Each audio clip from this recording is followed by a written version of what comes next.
Friends, this is a true story. It was a stormy night in the small town of Millbrook, Ohio. Heavy rain was pounding the streets, and people were rushing to get home. Shops had pulled their shutters down. But in all that rain, an old pedicab was still moving along the road. Driving it was Ricky, around 27 years old, his face tired, his clothes drenched by the rain, but his eyes clearly held honesty. After a whole day of hard work, he had only $20 in his pocket. He needed to get home fast because his mother, Sarah, was sick. Her medicine had run out. Ricky was just turning his pedicab when a girl's voice called from behind. "Wait, please stop." He hit the brakes. A white sedan stood in front of him, its tire completely flat. When he saw the girl standing near the car, Ricky fell silent for a few seconds. Expensive dress, diamond earrings, a luxury watch on her wrist worth thousands. She looked like she came from a wealthy family. The girl said desperately, "Can you take me to Kensington Manor?" Ricky nodded slowly. "Get in." The girl climbed onto the pedicab. The rain got even heavier. Ricky was pedaling with all his strength. For a few minutes, neither said a word. Then the girl asked, "What's your name?" "Ricky." "You do this all day? Don't you get exhausted?" Ricky smiled slightly. "Ma'am, if a poor man gets tired, he doesn't eat." The girl went quiet. Maybe for the first time she had heard such a straightforward truth. About 20 minutes later, the pedicab stopped in front of the biggest mansion in town. On the massive gate, golden letters read, "Kensington Manor." Ricky had never seen a house this big so close before. Guards rushed to open the gate. The girl stepped down. Ricky said softly, "Ma'am, the fare." She looked at him for a long moment, then said, "You'll get your fare inside. Come to my room." Ricky immediately panicked. "Don't be scared. Come in." His feet moved on their own, following her inside. The shine inside made his eyes widen. Huge paintings on the walls, expensive chandeliers, marble floors, everything looked like something out of a movie. A servant ran over. "Ma'am, sir is waiting for you." The girl said angrily, "Don't send anyone upstairs." She walked straight toward the staircase. Ricky followed, terrified. Once inside the room, the girl locked the door. Ricky grew even more nervous. "Ma'am, just give me my fare. I need to go home." The girl turned toward him. Her eyes were red, like she had been crying a lot. "Do you know my name?" "No, Natalie Kensington." Ricky's hands went cold. The entire town knew the Kensington family. Her father, Victor Kensington, was a multimillionaire businessman. Natalie slowly sat down on the sofa. "Everyone thinks I'm so happy because I have money." Her voice choked up. "But in this house, nobody is mine." Ricky stayed silent. He didn't know what to say. Just then, a loud voice came from downstairs. "Natalie." Ricky looked at the door in fear. Again the voice, "Open the door." Natalie's face fell. "Dad is here." There was constant pounding on the door downstairs. "We know someone is in there." Ricky was drenched in sweat. "Ma'am, I'm leaving." But Natalie grabbed his hand, tears streaming down her face. "Please don't go, Ricky. If you leave today, these people will destroy my life." Ricky couldn't understand anything. Then a man's furious voice came from below. "Natalie, your engagement is tomorrow, and you're hiding some guy in your room." Ricky jumped. "Engagement?" Natalie broke down crying. "I don't want to marry that man." Ricky asked quietly, "Who is he?" "Carter Morrison, Dad's business partner." The noise downstairs kept growing. The door was being pounded hard. Ricky's heartbeat was racing. Suddenly, Natalie stood right in front of him, her voice trembling. "Ricky, can you pretend to be my husband for a little while?" The ground slipped from under Ricky's feet. What? He stammered in panic. Natalie cried, please, Ricky, I have no other way. The door was being hammered continuously. Natalie, open the door. Ricky didn't know what to do. He was just a poor pedicab driver. In front of him stood a millionaire's daughter, asking him to act as her husband. Then suddenly, the door burst open with a bang. Standing there was Victor Kensington, in a white suit, his face red with anger, and behind him several servants. His eyes landed straight on Ricky. Who is this boy? The entire room went dead silent. Natalie, trembling, took Ricky's hand and said, "This is my husband." For a second, everything froze. Victor Kensington's eyes widened. What did you just say? Natalie steadied herself. I've married Ricky. Ricky's throat went dry. He felt like it was all over. Just then, a man walked into the room, an expensive suit, arrogance written all over his face. It was Carter Morrison. Carter looked Ricky up and down and burst out laughing. Natalie, nice joke. Victor Kensington shouted in rage, tell me the truth. Natalie cried, I will not marry Carter. And you'll marry this pedicab driver? Victor thundered.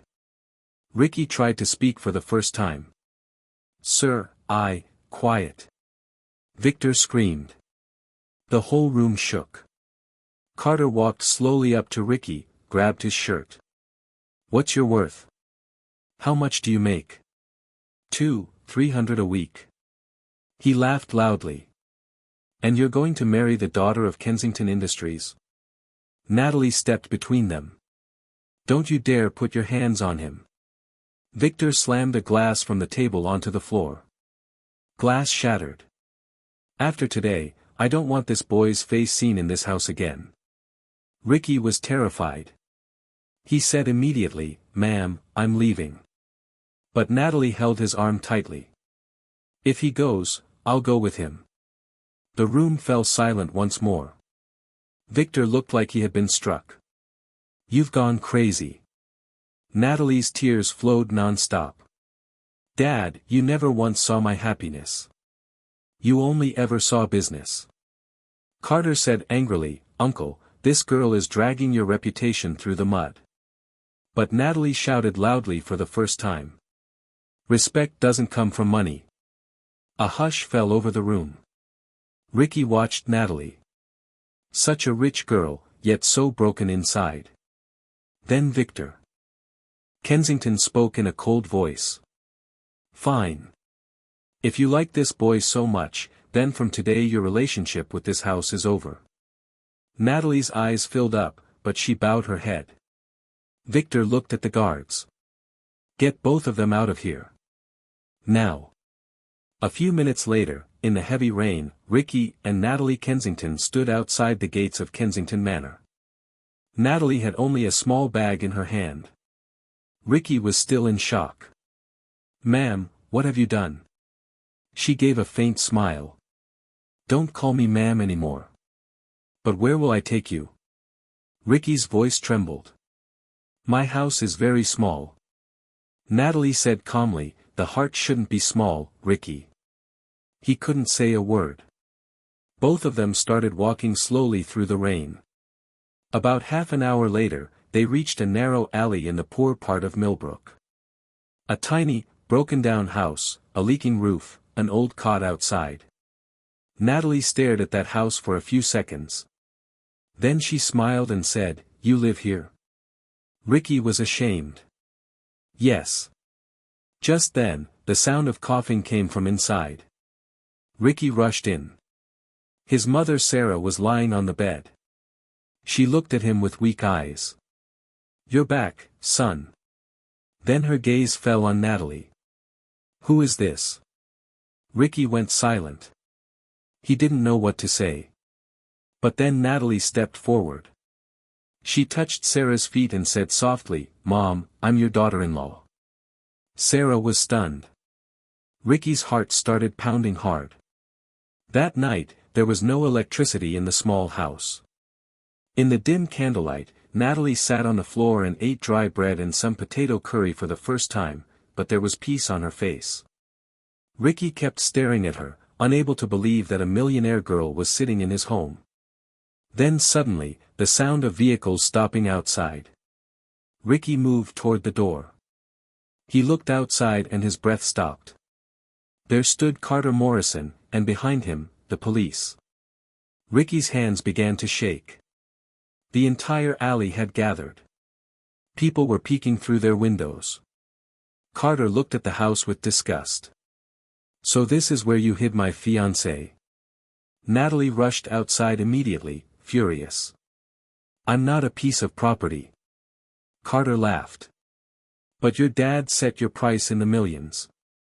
Ricky's blood boiled, but he kept quiet. A police officer stepped forward. "Miss Kensington, your father has filed a complaint that this man lured and manipulated you into running away from home." Sarah panicked. "No, sir, my son would never do that." Ricky said, "Sir, I didn't do anything." But Carter cut in. "These poor people will do anything for money." Natalie yelled, "Enough." Everyone went silent. She stood before the police and said, "I came here by my own choice." The officer looked uncomfortable. "But your father, I'm an adult. I have the right to make my own decisions." Carter's face fell. He leaned close to Natalie's ear and whispered, "You think this pedicab guy can keep you happy?" Natalie answered without fear. "At least he won't try to buy me." The people standing in the alley looked at one another. Carter turned red with anger. He walked over to Ricky, pulled out a checkbook from his pocket. "How much money do you want?" Ricky was stunned. Carter signed a check. "Fill in any amount, and get away from Natalie." Sarah's eyes filled with tears. There was no money for medicine at home. Groceries had been bought on credit for days. But Ricky tore the check and threw it on the ground in front of Carter. "I'm poor, sir. I'm not for sale." The alley went completely silent. Natalie's eyes filled with tears. Maybe for the first time, someone had rejected money for her sake. Carter turned furiously toward the police. "Let's get out of here." In a few minutes, all the vehicles were gone. But as he left, Carter glared at Ricky and said, "You've made a huge mistake." The night grew quiet again. Inside the house, the candle was now half burnt. Sarah said softly, "Son, all this is not right." Ricky sat in silence. He himself had no idea where his life was headed. Then Natalie opened her bag. She took out some jewelry and held it toward Ricky. "Sell these." Ricky stepped back immediately. "No, but your mother's medicine, I'll work hard and earn it." Natalie just kept looking at him. In her entire life, she had never seen a person who held on to his self-respect even in such desperation. The next morning, Ricky went out early with his pedicab. The whole town now recognized him. People were mocking. "Look, the millionaire son-in-law is here. Hey man, introduce us to a rich girl too." Some were laughing. Some were jealous. But Ricky silently kept pedaling. When he returned that evening, a crowd had gathered outside his house. He rushed inside in panic. Sarah had collapsed on the floor. Natalie was crying. "Ricky, Mom can't breathe." The ground disappeared under Ricky's feet. Both of them immediately took Sarah to Millbrook City Hospital. After examining her, the doctor said gravely, "She needs immediate surgery." Ricky was terrified. "How much will it cost, doctor?" "About $200,000. Darkness covered Ricky's eyes. He had never even seen that much money in his entire life. The doctor said, "Deposit the money quickly. Time is very short." Ricky sat down on a chair. Tears fell from his eyes. "I can't lose Mom." Natalie watched him breaking down. After a while, she quietly walked out of the hospital. About an hour later, she came back. Her hands were empty. Her necklace, her bracelet, her diamond ring, all gone. Ricky understood. You sold your jewelry. Natalie lowered her eyes. Mom will be saved now, right? That's all. Ricky's eyes filled up. For the first time, he felt that this girl wasn't just rich, her heart was truly huge. The surgery began. At 2 o'clock in the morning, the doctor came out. The operation was successful. Both of them breathed again. But just then, there was a loud commotion outside the hospital. Ricky went out. TV news crews stood there with cameras, and in the middle of them stood Victor Kensington. His eyes held no anger now, only tears. Ricky couldn't understand. Victor Kensington walked slowly toward him. For the first time, his voice was broken. Natalie, come home, sweetheart. Natalie stayed silent. Her eyes were red. She had sat outside the hospital the entire night. Victor said, his voice trembling, I've lost. Natalie's tears started falling. Dad, you never understood me. Victor looked down at the ground. I always thought money would keep you happy. Just then the doctor came out. The patient has regained consciousness. All three rushed inside. Sarah looked at everyone with weak eyes, then took Natalie's hand. Daughter-in-law, Natalie broke down sobbing. Sarah looked toward Victor Kensington. Sir, your money may be very big. But my daughter-in-law's heart is even bigger than that. Victor Kensington's eyes filled up. For the first time, he realized the girl he had always thought of as weak was the strongest of them all. A few days later, Sarah slowly began to recover. But Ricky, working day and night, had grown weak. One evening, while pedaling his pedicab, he suddenly collapsed on the street. People rushed him to the hospital. Natalie reached there in a frantic state. The doctor said seriously, his body is extremely weak. He hasn't eaten properly for many days. Natalie's tears wouldn't stop. She remembered, every night, Ricky would feed his mother and her, then drink only water and go to sleep himself. Natalie sat in a corner of the hospital, crying. Why didn't you tell me? Ricky smiled faintly. You two ate well. That was enough for me. She held his hand and wept. At that same time, Victor Kensington also arrived there. He looked at Ricky closely, cracked hands, a weak body, but honesty clear on his face. Victor Kensington's eyes lowered. He said softly, Son, forgive me. Ricky panicked. Please don't say that, sir. But Victor Kensington broke into tears. The boy I belittled for his status starved himself for my daughter. Silence filled the room. A few months later, that same old alley in Millbrook still stood in front of that small house, but today there was joy there. Sarah sat at the door smiling, while Natalie, wearing a simple dress, was cleaning Ricky's pedicab. Ricky laughed.